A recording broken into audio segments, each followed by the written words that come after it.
What I'm saying is that most people switch careers because of bad leadership, thus creating a, demographic of people that need to be coached into a new career.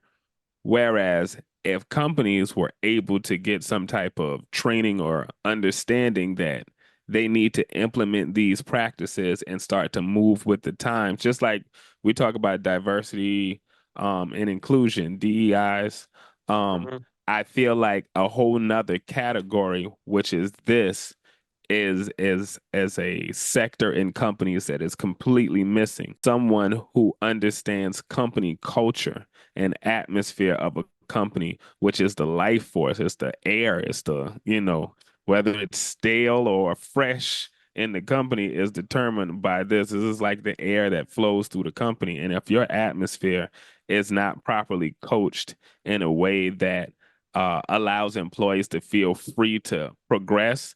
And some people who are not as ambitious, still just understanding the standards of staying within tolerance of what the company needs you to do. So your job is not, clear goals so that you could even evaluate, not to say that, anyone wants to be fired, but you would understand because you would see that what levels or what things you're not meeting, what criteria you're not meeting, which leads you to being terminated.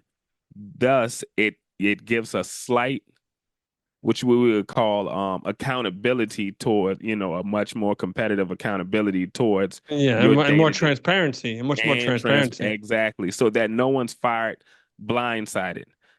As well as that guy getting the promotion, you're not in a loss. Like, you know exactly what he did to get the promotion. You saw him do and hit the goals to be promoted.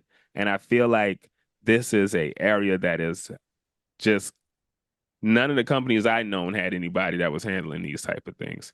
And I think it's just something that as we go into the future of business and continue to be create environments that include everybody and use their workers to the highest potential, this is something that definitely needs to be implemented.